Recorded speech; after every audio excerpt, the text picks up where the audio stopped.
Hadirin wal hadirat yang dirahmati Allah Subhanahu wa taala, tibalah saatnya kita memasuki acara inti pada pagi hari ini, yaitu Maidhatul Hasanah, dan dilanjutkan dengan doa yang akan disampaikan oleh Al-Mukarram Guru Haji Muhammad Harawi dengan tema meneladani akhlak Rasulullah SAW sebagai bekal pribadi yang unggul.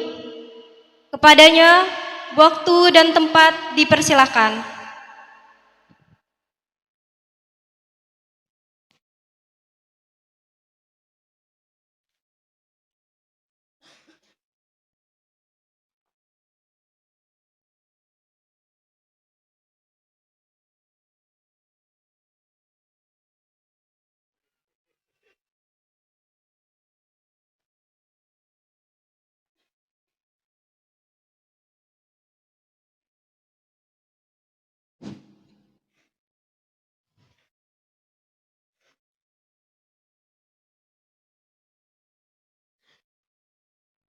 Assalamualaikum warahmatullahi wabarakatuh.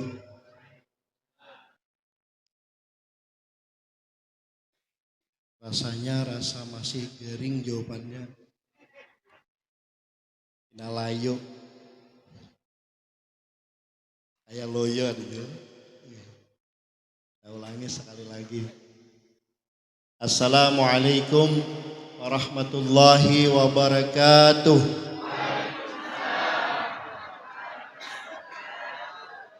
Mantap.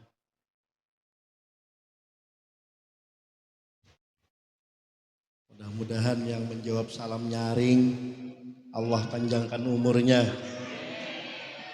Allah sehatkan badannya,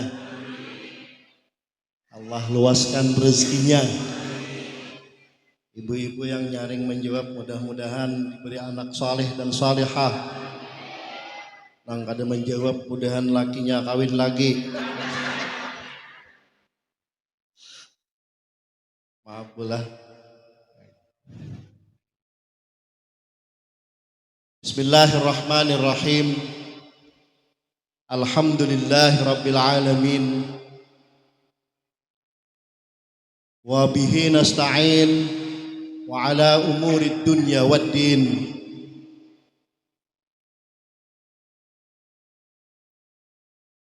Wassalatu wassalamu ala ashrafil anbiya'i wal mursalin, imamil muttaqin, sayyidil ghurril muhajjalin, sayyidina wa maulana Muhammadin wa ala alihi wa sahbihi ajma'in. Subhanallah walhamdulillah wa la ilaha illallah wallahu akbar. Mari kita baca bersama. Subhanallah walhamdulillah wa la ilaha illallah wallahu akbar. Subhanallah walhamdulillah wa la ilaha illallah wallahu akbar. Subhanallah walhamdulillah wa la ilaha illallah wallahu akbar. Adada kulli harfin kutiba aw yuktabu abadal abidin wa dahrad dahirin. Subhanaka la ilma lana illa ma 'allamtana innaka antal alimul hakim. Rabbi shrah li sadri wa yassir li amri wahlul 'uqdatam min lisani yafqahu qawli, amma ba'd. Yang ulun hormati ketua atau pimpinan Amir Masjid Al-Alaq beserta jajarannya, yang hormati para aparat desa, KRT, dan yang ulun hormati para tokoh masyarakat, orang tua kita, sepuh-sepuh kita, hadirin hadirat, Bapak Ibu sekalian, Majelis Maulidir Rasul yang dirahmati Allah Subhanahu wa taala.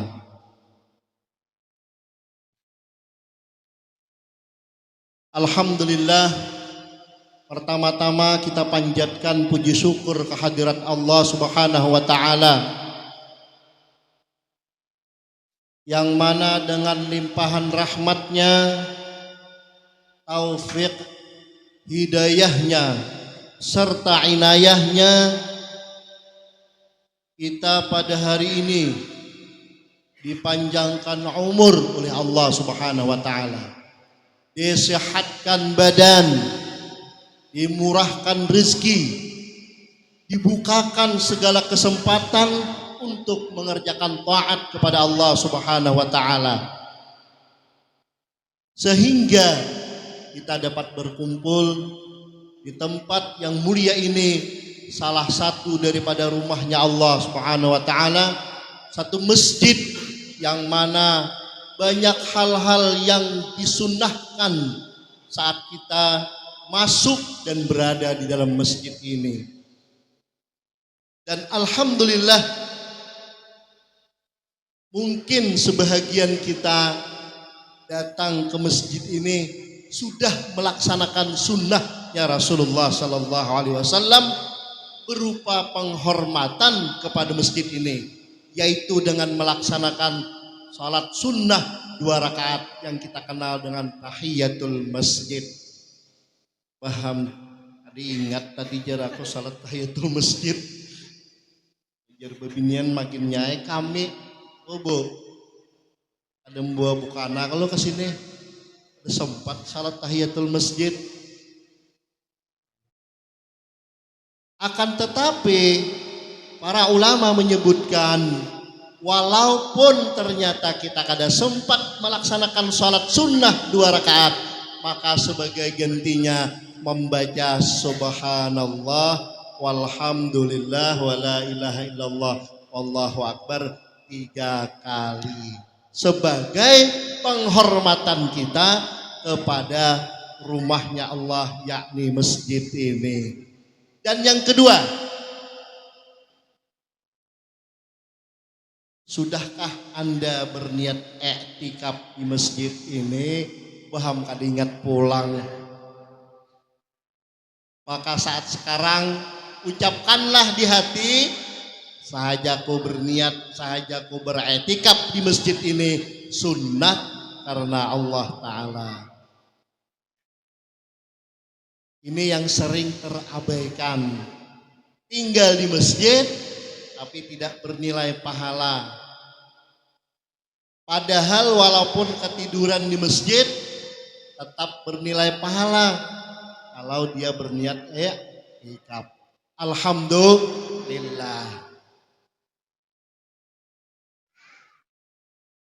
Nah, kita tinggal di masjid ini dalam rangka apa? Dalam rangka berbahagia, memeriahkan, memperingati kelahiran junjungan kita Nabi besar Muhammad sallallahu alaihi wasallam. Memperingati, berbahagia dengan apapun cara yang kita bisa. Yang punya kelebihan hartanya mengirimkan nasi kotak.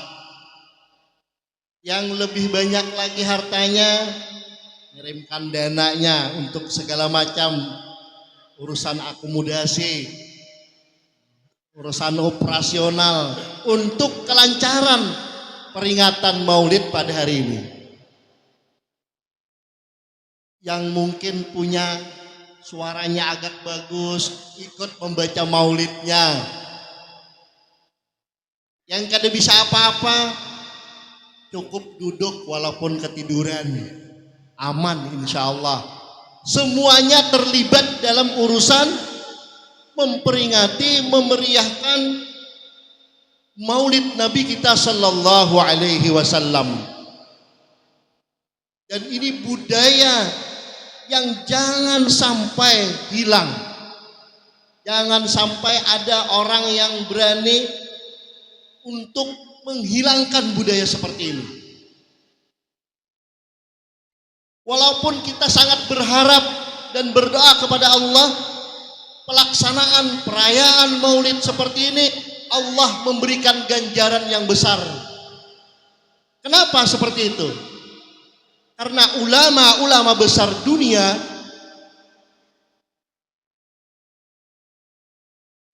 seperti Al-Imam Ibnu Hajar Al-Asqalani, daripada ulama muhaddisin yang beliau daripada kalangan mazhab Syafi'i. Al-Imam Ibnu Taimiyah dari kalangan mazhab Hanafi. Al-Imam Ibnu Abidin dari kalangan mazhab Hambali. Dan Al-Imam Muhammad Ibnul Hajj Al-Maliki dari kalangan mazhab Maliki. Mereka mengatakan bahwa perayaan Maulid Nabi sallallahu alaihi wasallam merupakan bid'atun mahmudah. Yurja li fa'iliha thawabun 'azim 'inda Allah li ta'zimihi Nabi sallallahu alaihi wasallam. Mereka menyampaikan bahwa merayakan Maulid Nabi, memperingati Maulid Nabi adalah merupakan perkara yang baru, yang sejalan dengan sunnahnya Rasulullah sallallahu alaihi wasallam. Dan diharapkan orang yang melaksanakan peringatan tersebut mendapatkan ganjaran pahala yang besar di sisi Allah Subhanahu wa ta'ala. Coba kalau kita lihat apa yang ada di dalam acara maulid, perayaan maulid tersebut. Datang kita ke tempat yang mulia, rumah daripada rumah Allah. Tempat yang paling mulia itu masjid kan Pak? Bukan pasar. Kalau pasar tempat yang paling buruk. Makanya masuk pasar kita berdoa, berlindung daripada segala gangguan syaitan dan tipu daya syaitan. Tapi kalau masuk masjid, wah tadi masuk tadi ingat juga pulang berdoa. Manusia ini Pak memang diciptakan Allah bernama insan. La yusammal insan illa bin nisyan. Tidak disebut manusia kecuali pakalumpanan. Kalumpanan. Mungkin sebagian Bapak ada ngerti kalumpanan. Pelupa. Suka lupa, sedikit-sedikit lupa, sedikit lupa. Sudah katanya, wah lupa. Termasuk tadi masuk ke dalam masjid. Dengan kaki sebelah mana? Wah lupa juga. Apa kiri tadi apa kanan? Kada ingat.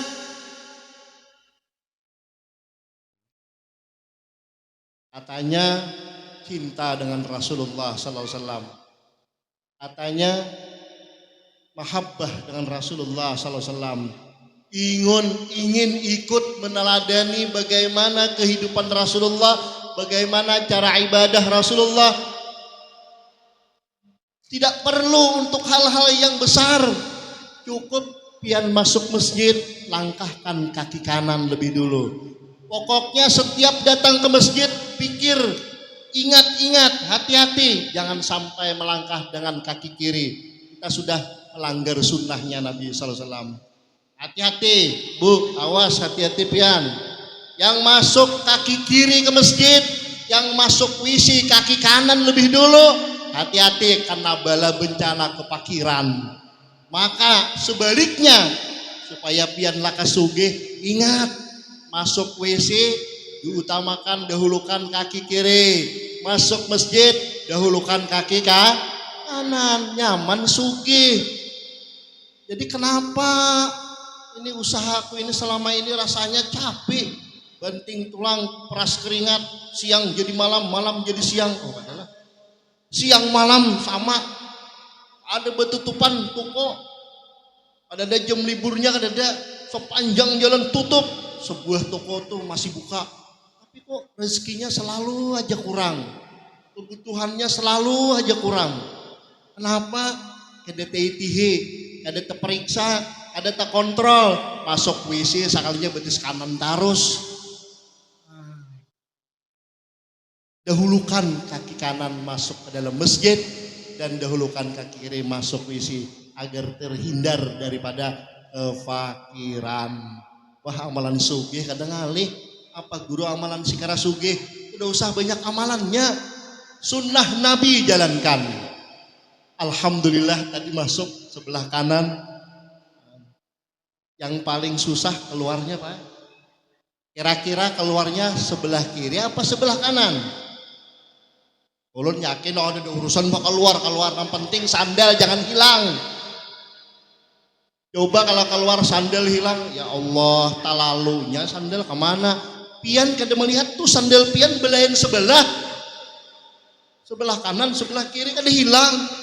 Yang jadi masalah sandal sebelahnya arah ke sana, sebelahnya arah ke sini. Jadi lalu mana sebelahnya sandalku? Kawan terlalu banget. Hendak bergaya tuh kaliwatan. Sandal kai di paling sebelahnya kada dipalingakan. Orang-orang di Pamangkih itu punya budaya, Pak Bu, kalau kita naik ke masjid lagi acara maulidan atau masuk ke masjid ada salat jenazah, itu pasti kalau pian turun semua sandal udah dipaling. Sebagian orang kebingungan, mana sandalku? Tadinya kan arah ke depan ini pinando, kita akan bisa, ini sandal punya aku. Tapi kalau sudah dipaling kayak itu, sandalnya beda semuanya. Insya Allah yang masuk pesantren ingat tugasnya maling sandal, bukan mencuri sandal, memaling sandal, bukan mencuri sandal. Tapi yang disuruh bertugas memaling sandal itu yang pindah hirang-hirang, orangnya wandi panas, yang halus-halus. Nah, minta maaf nasib lah. Alhamdulillah. Ayo kira-kira Pak Bu keluar masjid, nyatakan ibu nih. Kira-kira betis kanan, betis kiri kak keluarnya. Maka kesunahan yang lain ketika kita memakai sandal itu disunnahkan sebelah kanan yang lebih dulu, bukan sebelah kiri. Sementara keluar masjid kita harus kaki kiri lebih dulu, bukan kaki kanan. Kayak apa? Alhamdulillah Al-Fakir saat ketika almarhum Abah Guru Sakumpul masih hidup dan Al-Fakir sangat ingin melihat bagaimana tingkah lakunya seorang ulama yang benar-benar melaksanakan sunnahnya Rasulullah Sallallahu Alaihi Wasallam. Pian jangan kada yakin Abah Guru Sakumpul berinjing jawab beneran. Karena ulun sendiri yang menyaksikan saat beliau keluar daripada musalla Ar-Raudhah, ulun lihati bujur-bujur, ulun lihati pokoknya kadang berkedip mata, sandal sebelah mana yang beliau pakai, kaki sebelah mana yang pertama keluar dari musalla Ar-Raudhah. Ternyata beliau mengeluarkan dengan kaki kiri yang lebih dulu dan kaki kiri tersebut diinjakkan ke sandal sebelah kiri, baru keluar kaki kanan dan dimasukkanlah kaki sebelah kanan ke dalam sandal, baru memasukkan sandal sebelah kiri. Wah, ini kada capat nasi bungkus orang tuh bagi di luar kalambetan memuruk sandalnya. Nah, ini masalah. Tapi dengan satu sunnah yang kecil seperti itu, walaupun kecil, siapa tahu Allah berikan balasan yang besar di sisinya. Kita jangan merasa minder, amal kada banyak. Nah, yang kecil kita belum tahu, dengan segala penuh keikhlasan dan mahabbah ingin mengikut gaya hidupnya Rasulullah Sallallahu Alaihi Wasallam. Ternyata di sana Allah berikan segala keridhaannya. Ternyata mungkin saat pian keluar tadi akan ada bencana yang menimpa pian dalam takdir Allah. Tapi berkah pian mengikuti sunnah Rasul tadi, pian hendak nyebrang jalan, mobil yang kencang banget terbang, ngerem 5 meter bekas bannya aja, hendak nabrak pian, pas sekilan lagi dari pian, satu aman pian. Wah, gara-gara sandal tadi kah? Tidak tahu, yang penting Allah bisa memberikan anugerah rahmatnya dengan cara yang kecil sekalipun. Kata Nabi, la tahkiran nabi ma'rufin, jangan kau meremehkan kebaikan-kebaikan walaupun engkau cuman menyingkirkan sebiji batu yang ada di tengah jalan yang bisa membuat orang kena mudarat. Walaupun cuman beling yang ada di tengah jalan yang mungkin kalau kanak-kanak yang nginjak dia akan terluka dan berdarah. Pian singkirakan walaupun cuman ranting pohon yang mengarah ke jalan, ini kalau anak wajah orang yang lewat, dia akan jatuh dari kendaraannya. Kita patahkan ranting itu karena ini memudaratkan, Allah berikan anugerah di dalam sana. Maka siapa tahu yang kita dapatkan jauh dan besar balasannya. Ingatkah dalam satu cerita Imamul Ghazali rahimahullah? Al-Imamul Ghazali rahimahullah, siapa yang kada kenal Imam Ghazali? Ahli sufi, ahli fikih. Bukan orang biasa yang walaupun dalam kehebatan ilmunya beliau merasa orang yang hebat, tapi dalam kesunyian ternyata beliau mendapatkan anugerah daripada Allah untuk mensucikan dan membersihkan hati. Alhamdulillah, Al-Imamul Ghazali setelah wafat, salah seorang daripada orang saleh bermimpi bertemu dengan Imam Ghazali dan bertanya kepada beliau, "Wahai Imamul Ghazali, apakah yang Allah berikan kepada pian fasilitas di akhirat? Apakah yang Allah anugerahkan kepada pian begitu hebatnya di dunia berdakwah, di dunia mengajar umat untuk melaksanakan segala perintah Allah dan menjauhi larangan Allah, membersihkan hati hanya untuk Allah? Apa fasilitas yang pian dapatkan?" Dari Imamul Ghazali, semua isyarat daripada tanganku itu tidak ada artinya, semuanya bernilai nihil, nol. Tulisan-tulisan daripada kitab yang karang itu tidak dinilai oleh Allah Subhanahu wa taala. Dan ini disebut oleh Imam Ghazali semuanya tidak ada nilainya. Ini orang ahli sufi yang berkata, mereka tidak merasa beramal itu adalah merupakan amal. Kita tidak sampai kepada kedudukan seperti itu.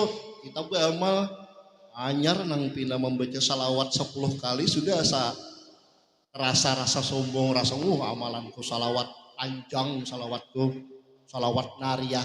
Allahumma salli salatan kamilatan wa sallim salaman taman ala, sampai habis 11 kali itu gina salapah. Diberi orang amplop membuka berdahulu, belum lagi sampai ke rumah, hanyar keluar masjid udah membuka. Hanyar 11 salawat kamilah bu asa agak sudah, rasa banyak sudah amal. Itu Imamul Ghazali.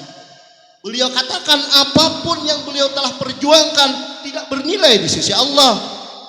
Cuman satu kata Imamul Ghazali yang Allah nilai kepadaku saat ketika aku menulis kitab, mengarang sebuah kitab, dan saat ketika itu datanglah seekor lalat hinggap di ujung penakku, di ujung pulpenku. Kalau pulpen orang bahari itu kalau diisapakan ke dalam tinta, jadi masuk, karena ditulisakan turun, di ujungnya tuh model kayak mengalir tinta itu. Nah, datang hinggap lalat itu pun menjilati ke tinta yang ada di penakku itu, dan aku berhenti meneruskan untuk menulis kitab. Karena apa? Karena sayang dan kasihan dengan lalat. Kasihan dengan lalat. Dan aku lihat setelah beberapa waktu lalat itu pun terbang, kayaknya lalat itu sudah puas, mungkin kehausan, baru aku menuliskan tulisanku. Dari Imamul Ghazali, ternyata hanya amal itu saja yang diterima oleh Allah Subhanahu wa taala, dan sekarang aku mendapatkan fasilitas yang luar biasa daripada ganjaran pahala di sisi Allah Subhanahu wa taala. Lalat yang diberi sedekah bukan manusia. Lalat, apa hebatnya lalat? Berterima kasih gen kada. Makanya ikhlas banget. Pian tuh kalau pian lagi subuh ke sungai, di sungai kan ada lunduk. Kira-kira pian memproduksi gaguduh tuh ikhlas kada? Ikhlasnya luar biasa. Ada demai itihi mana nanggangan sop malam tadi, kada demai itihi pucuk kumbilinya mana? Soalnya dibayar oleh lundu pucuk kumbilinya loh kemana-mana. Ikhlas pian. Kira-kira Imam Ghazali adalah rasa-rasa ujubnya kada ada, rasa ingin dibalas oleh lalat kada ada. Lalat pulang bukan binatang yang akan menguntungkan. Itu lalat diciptakan oleh Allah Subhanahu wa taala, itu binatang yang memang mengganggu kita di dunia. Tapi di akhirat lalat itu masuk neraka. Masuk nerakanya bukan ia disiksa, tapi dia akan menyiksa penghuni api neraka. Nah, sedikit tentang lalat. Lalat itu Pak diciptakan Allah, sebelah sayapnya adalah obat, sebelah sayapnya penyakit. Maka kalau lalat lagi masuk ke dalam air minum, umpama sayang rasa hendak meminum juga masih menukar pulang, lagi nang diulah ini pokoknya mahal. Umpama jangan takutan pian, culup, jadi bapak culup lalatnya, jangan culup salawar, jangan. Ya ada orang salah nyambet kalau culup nak salawar lah kasih, soalnya datang orangnya masih bertelanjang, diculup salawar, sudah hijinya, mana menculup salawar, tuh hiji dalam drum, diculupnya ke dalam banyu salawar. Sakanya diculop tuh dipuruk, dipakai.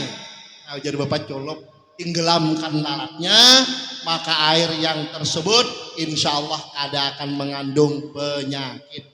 Ini menurut agama. Kalau jerpian lalat di betisnya ada najis, memang lalat suka hinggap di najis. Nah, kalau pian kada hendak, kada usah, kada apa-apa. Akan tetapi kada masalah. Tadi sebelahnya ada obat, sebelahnya ada penyakit. Kembali, Imamul Ghazali mendapatkan anugerah daripada Allah. Jar Imam Ghazali cuman itu saja. Kira-kira kenapa gerang jadi kayak itu? Imam Ghazali berkata, karena kalau kita ngajar, kita mengarang kitab, belum tentu 100% karena mengkehendaki keridhaan Allah. Hendak menyusun kitab, hendak mengarang buku, ingin bisnis bisa. Yang ngajar ingin cari muka bisa. Yang ceramah pun supaya dikenal orang bisa. Macam-macam niat kita masih dikeruhi dengan niat-niat yang merusak dengan amal tersebut. Sementara dengan bersedekah pada lalat, rasa-rasanya kalau dengan ikhlas benar. Baik, maksud kita apa? Jangan segan, jangan malu, jangan rasa minder hanya dengan sedikit amal. Karena Allah bisa memberikan anugerah rahmatnya walaupun pada amal yang sedikit, karena Allah punya rahmat karunia yang besar. Alam dunia, alam semesta itu milik Allah semuanya. Baik, kembali kita. Mana tadi Pak? Lagi sambungannya tadi. Maka ketika kita berada di masjid ini, alhamdulillah, maaf tadi Pak, ulun nyuruh rahmat supaya susun. Duduk kita di dalam masjid sudahlah niat iktikaf, sudahlah masuk dengan sebelah kanan, apalagi pian mengucapkan salawat puji-pujian kepada Rasulullah, pas kayak bubuhannya duduk menghadap kiblat, menghadap kiblat. Kalau kami menghadap kiblat, kalau pian kada katuju kayak apa? Kada mungkin kalau pala. Tapi kada semuanya, mungkin yang sebagian ya kada apa-apa, kada melihat. Yang menghadap kiblat itulah sunnahnya Nabi. Karena sukanya Nabi selalu duduk dalam keadaan menghadap kiblat. Nabi tidur selalu menghadap kiblat. Nabi kalau bisa dimanapun duduk-duduk selalu berusaha untuk menghadap kiblat. Dan masyayikh baik di mana-mana, wabil khusus di Timur Tengah, di Makkah, di Madinah, di Tarim, insya Allah pada umumnya mereka suka menghadap kiblat. Sebagaimana Al-Fakir, ulun pernah hadir di majelis Sayyid Muhammad bin Abbas bin Alwi bin Abbas Alwi Al-Maliki. Sayyid Muhammad Al-Maliki di tahun 2004, beliau belum meninggal dunia. Ujar kawan ulun yang bernama Habib Iqmal Al-Kab, Ikam, ya bila sekarang nih kada mau umpat aku, kamu ada tarasai duduk di majelis Habib Muhammad bin Ali Al-Maliki, Sayyid Muhammad bin Ali Al-Maliki. Alhamdulillah ulun berangkat. Ternyata beliau duduk di sana. Setelah selesai pengajian, dikumandangkan adzan dan qamat, orang pada berbalik mana? Berbalik arah sana. Ternyata beliau di sana duduk untuk menghadap kiblat. Dan mungkin para bapak, ibu yang pernah berangkat umrah ke tanah suci ataupun haji, pian sempat melihat guru-guru ngajarkan Al-Quran ataupun para masyayikh sedang ngajar. Coba pian perhatikan kemana arah duduk mereka. Insya Allah duduknya pasti arah ke kiblat. Para pelajarnya berbundar, berkeliling untuk duduk menghadap kepada masyayikh. Tapi masyayikhnya beliau duduk hadap arah ke kiblat. Yang ngajar ngaji arah ke kiblat. Yang menjagakan hafalan arah ke kiblat. Nah, ini duduk yang paling mulia. Sebagian ulun sering dalam pengajian menceritakan kalau kita bikin rumah, maaf yang baru membangun rumah, usahakan kita akan bikin tempat wudhu. Tempat wudhu pian itu usahakan agar pian duduk pas menghadap ke kiblat. Karena ini diantara sunnah di dalam berwudhu, yaitu menghadap kiblat. Jadi pas kerannya hadap ke kiblat. Kalau pian beli kasur baru, ranjang baru, kira-kira di dalam kamar itu susunannya bisa lah. Andai kata kita berbaring, kita hadap ke sebelah kanan, terus ternyata hadap ke sebelah kanan itu arah ke kiblat. Ini diusahakan. Kalau sudah rumahnya jadi ya kada mungkin lah diatur-atur lagi. Tapi kalau masih belum, ini pinsoi ala Rasulillah sallallahu alaihi wasallam. Apalah? Bukan pinsoi yang itu, bukan. Ini arsiteknya Rasulullah sallallahu alaihi wasallam.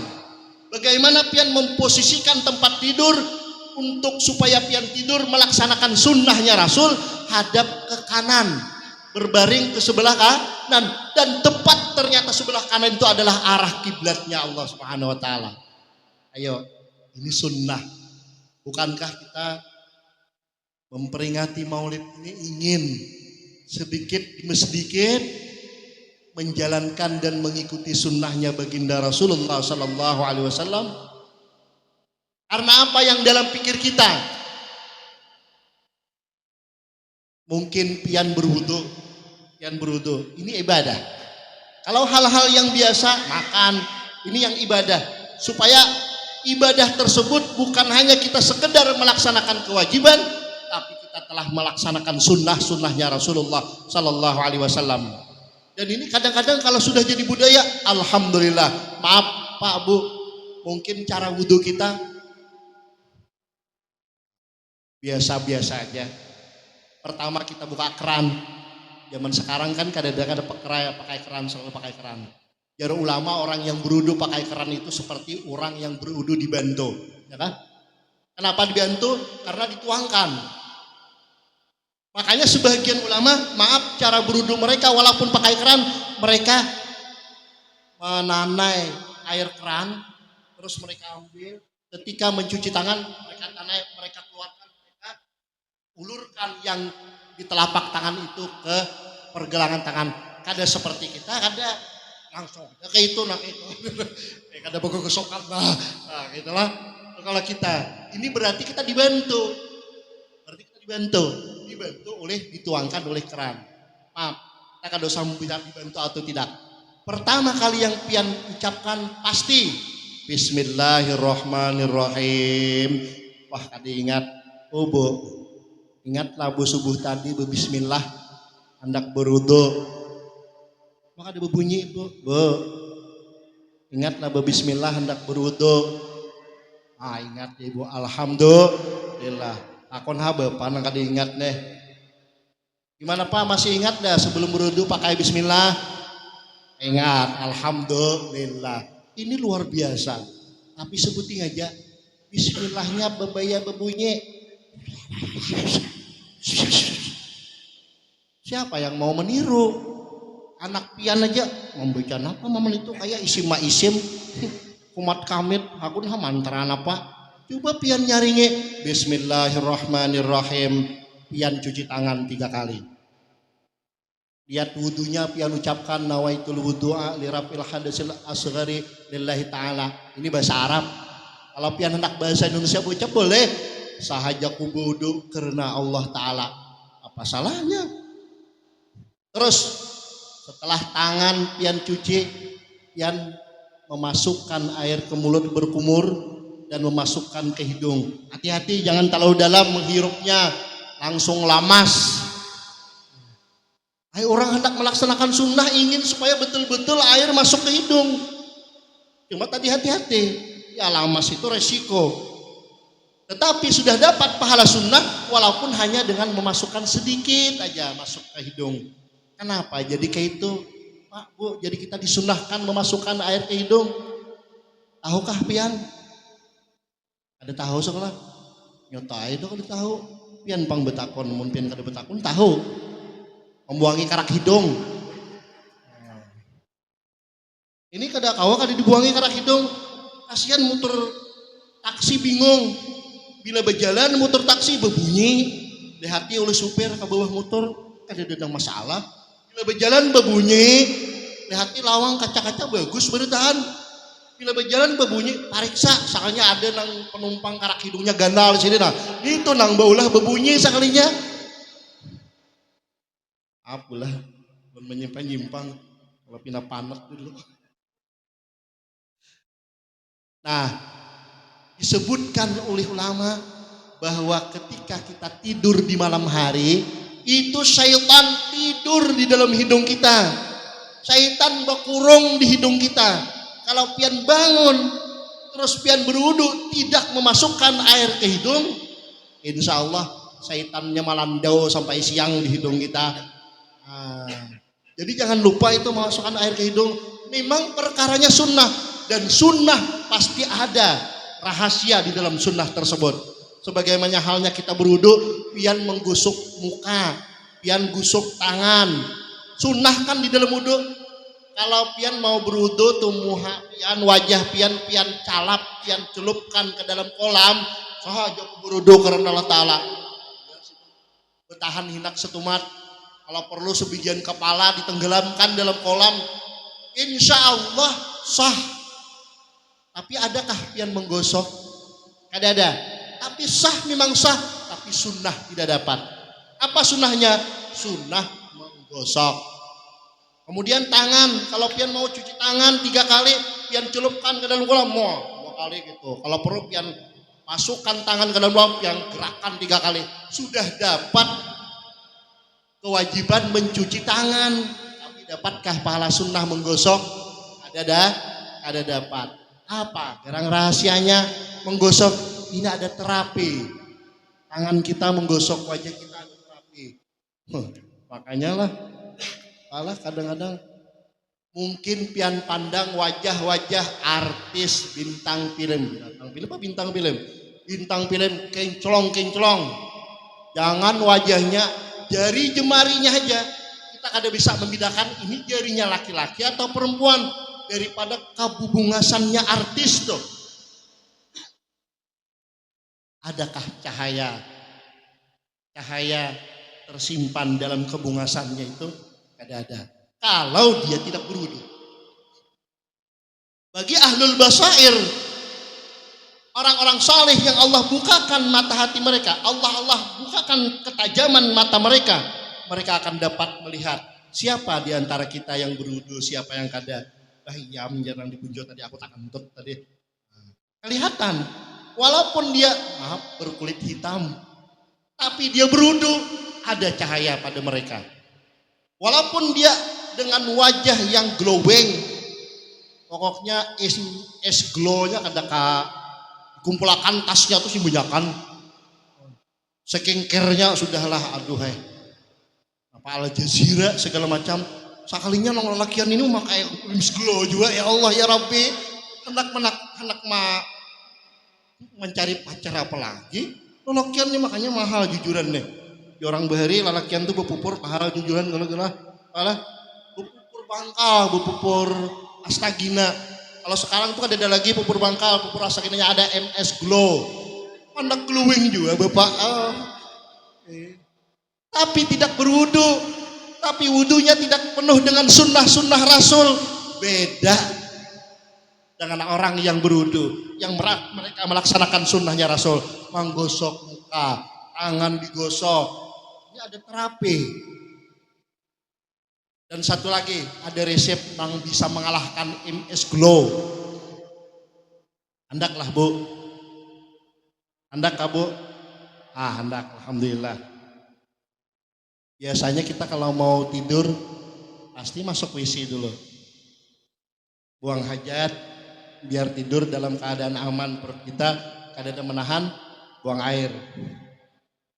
Tangan basah, kaki basah. Tapi kenapa tidak diteruskan dengan air wudhu? Tinggal wajah aja lagi yang dibasuh, berwudhulah kita. Basuhlah muka kita dengan niat wudhu, tangan kita basuh. Tadi mungkin basahnya cuman sampai pergelangan, sekarang tinggal sedikit diteruskan ke siku. Maka kita jadi berwudhu sebelum tidur. Satu yang jangan lupa, jangan dilap, jangan dikeringkan. Wah, nyaman, basah tilam kayak ini. Itu rahasianya. Kenapa di dalam ilmu fikih makruh hukumnya melap bekas air wudhu. Sama seperti orang lari daripada ibadah. Nah, ini ulun berkisah lagi, Al-Fakir berkisah. Suatu ketika pembacaan maulid almarhum Abah Guru Sakumpul datang ke Barabai. Al-Fakir waktu itu berumur kurang lebih kira-kira 10 tahun atau 9 tahun. Pakai sepeda BMX, ingat Bapak BMX? BMX Uyama berari. Hari itu tahun 80 berapa tuh lagi rame-ramenya keluaran Taiwan lah. Nah, berangkat Al-Fakir habis sekolah madrasah mendengar Abah Guru datang ke Barabai, langsung berangkat mendatangi di mana rumah Abah Guru baca maulid. Pas datang, mana julun gurunya? Jar orang gurunya lagi berwudu. Hadang tunggu. Keluarlah Abah Guru dari belakang, dari dapur dengan keadaan wajah yang basah, dengan keadaan tangan yang basah, tanpa dilap sedikit pun. Ini betul-betul ulama yang mengerjakan sunnahnya Rasulullah Sallallahu Alaihi Wasallam. Dan itu masih hangat ulun ingat. Ternyata Abah Guru kemarin kada dia dihanduki, tidak dilap. Nah, rahasianya apa? Mungkin kesehatan pun insya Allah tahu. Wajah yang kita habis berwudu itu tidak dilap, itu membuat wajah kita jadi kencang. Jadi glowing jadi ibu, alhamdulillah. Tapi glowingnya beda Bu.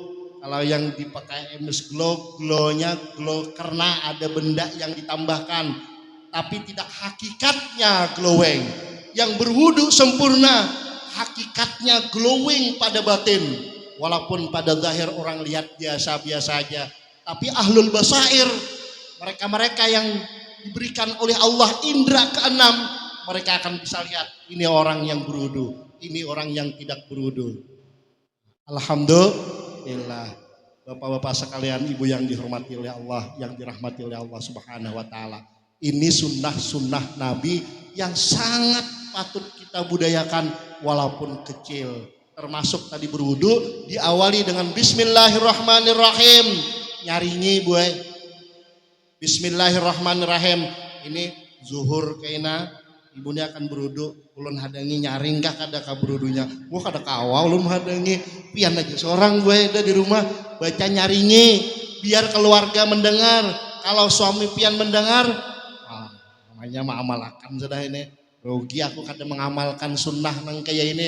Walaupun cuma bismillah, sakan pian bismillah itu bismillah bibi bismillahan aja kah? Kullu amrin dibalin la yuftahu bi bismillahirrahmanirrahim fa huwa aqta. Setiap perkara yang baik-baik yang agama menilai itu hal yang baik tidak diawali dengan bismillah, tidak, maka kurang berkahnya. Itu wudu tadi. Wudu itu senjata orang beriman. Tapi kalau berkahnya kurang, biar berwudu mungkin ada banyak hal-hal yang kita dapatkan dengan mereka yang berwudunya dengan Bismillahirrahmanirrahim. Yang makan ada berbismillah kurang berkah. Nasi 3 piringnya habis, tapi orangnya parut halus kemana-mana membuat. Ke paha sebelah satu, ke paha sebelah kiri satu, kemana lagi yang lainnya? Parutnya halus. Kayak ulun ganal aja 3 piring. Kan 24.000 liter Kalau pian cuma 5.000 liter tangkinya. Nah ini, walaupun cuma bismillah, ini sangat mempengaruhi dalam segala aktivitas dan pekerjaan yang kita kerjakan. Makan berbismillah, tidur berbismillah, turun keluar rumah pakai bismillah. Hati-hati yang kada ingat berbismillah. Cuman dengan bismillah kita pakai sandal berangkat kita. Ada hafal guru aja bacanya panjang, bismillah aja. Dengan nama Allah. Kita selalu menyebut Allah. Dan siapa saja yang menyebut nama Allah dan dia ingat tidak ada Tuhan selain Allah, maka apapun yang diinginkannya akan dikabulkan oleh Allah Subhanahu wa taala. Karena Allah itu Ismul A'zam. Kan? Cuman bismillah aja. Ujar haber maling tuh membuka gembok, bismillah dikatiknya pacul gembok. Tapi malingnya udah yakin. Biar orang-orang saleh hendak berjalan di atas banyu, cukup dengan bismillah jalan di atas banyu. Pian 100 kali bismillah, tatak mencabau gugur. Yuk, hendak guring berapa kali baca bismillah? Berapa kali baca bismillah hendak guring? Nih, iya. Yuk, berapa kalimat hendak guring baca bismillah? Sekali, pemalarnya bener. Nah, berapa kalimat? 21 jar amat. 21 kali. Bu, 21 kali bu baca bismillahnya. Jangan berhinak bu. 1, 2, 3. Bismillahirrahmanirrahim. Bismillahirrahmanirrahim. Bismillahirrahmanirrahim. Bismillahirrahmanirrahim. Bismillahirrahmanirrahim. Bismillahirrahmanirrahim. Bismillahirrahmanirrahim. Bismillahirrahmanirrahim. Bismillahirrahmanirrahim. Bismillahirrahmanirrahim. Bismillahirrahmanirrahim. Bismillahirrahmanirrahim. Bismillahirrahmanirrahim. Bismillahirrahmanirrahim. Bismillahirrahmanirrahim. Maaf penyarah juga ulun. Ada perbedaan kelebihan yang bisa baca dengan satu napas dengan yang tidak bisa baca satu napas. Ya kalau adanya bacalah 21 kali walaupun dengan beberapa kali bernapas. Kalau ada yang sanggup 21 kali dengan 1 kali bernapas, ini kelebihannya lebih luar biasa. Bismillah. Ulun kadang-kadang salut dengan sopir angkut. Kalau ada penumpang, sopirnya akan keluar, terus naik lagi. Naiknya bismillah, sopir angkut. Naik ke mobil bismillah, jujur.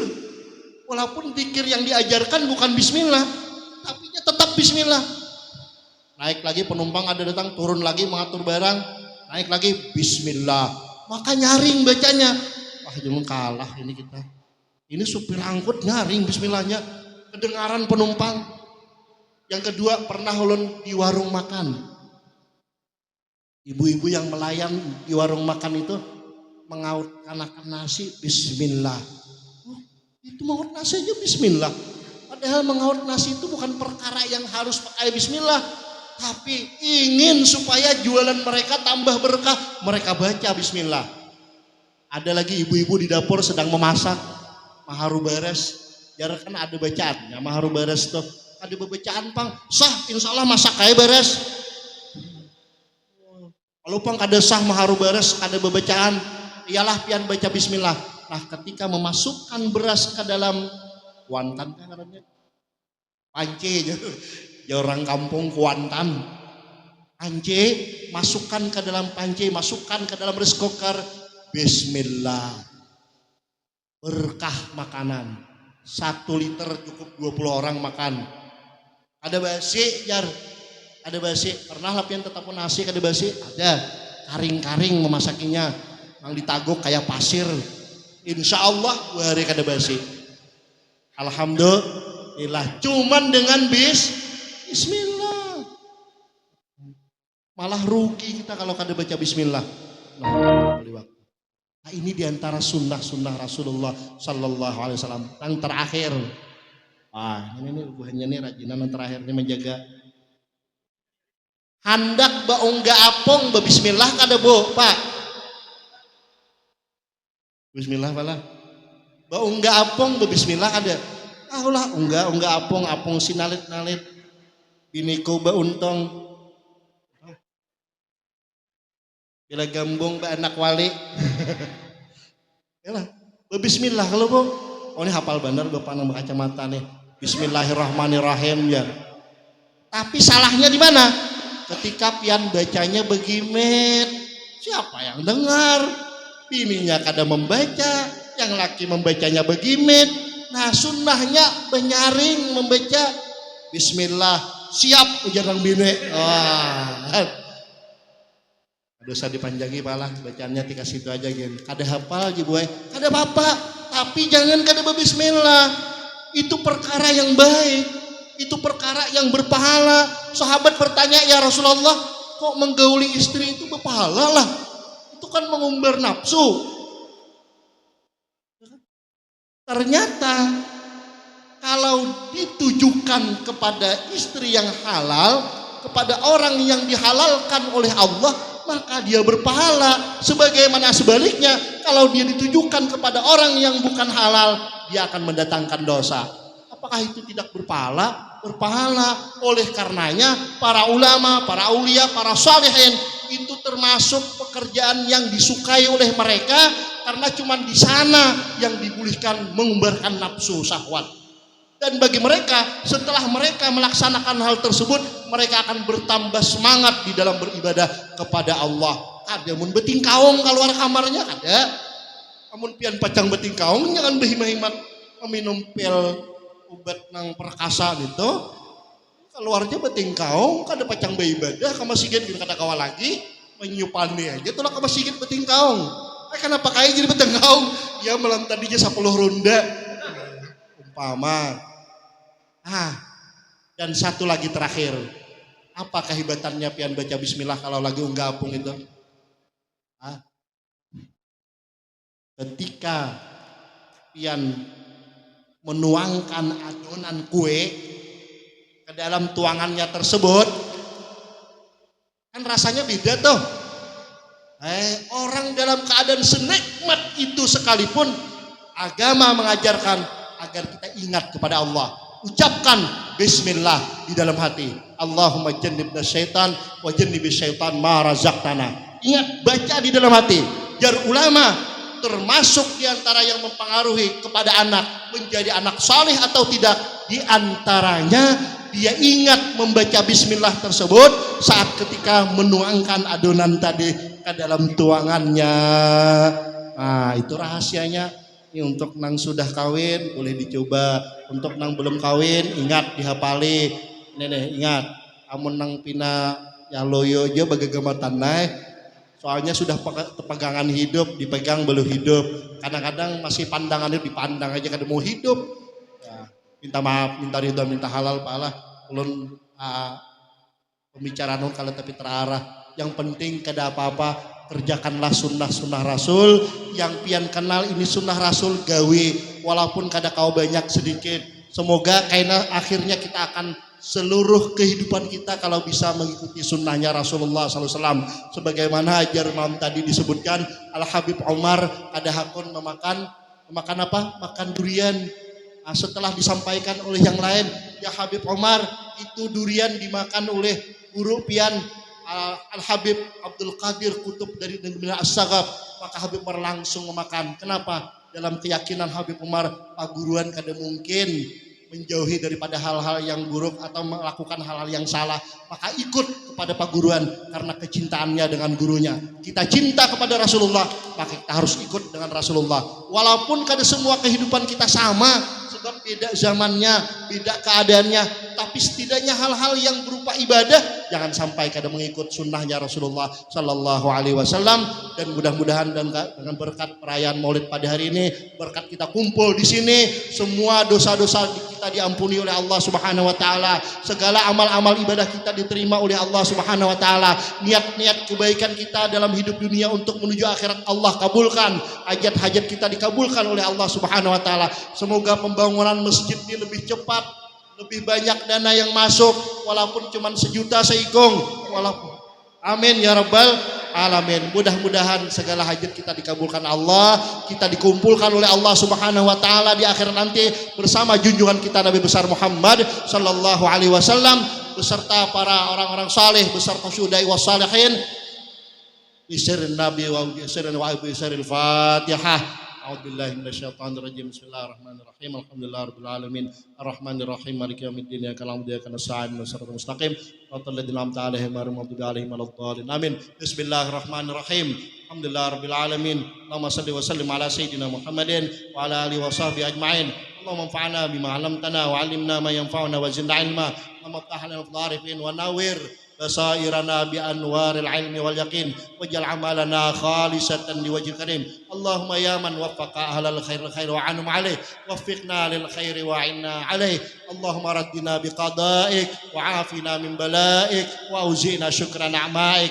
Allahumma arzuqna fathan wa fahman fil Qur'anil azim wa nuran nahtadi bihi ila siratil mustaqim wa kamal ikhlas fil a'mal wal aqwal wa husnal khatimah inda qidail ajal bi rahmatika ya arhamar rahimin. Allahumma barik lana fi dzurriyyatina barik lana fi auladina wa dzurriyyatina wa la tadurrahum warzuqna birrahum waj'alhum qurrata a'yunin nabiy sallallahu alaihi wasallam. Allahumma sallimhum wa afihim wa'afhum wa atil amarahum fi ta'atika wa mardatika ya rabbal alamin.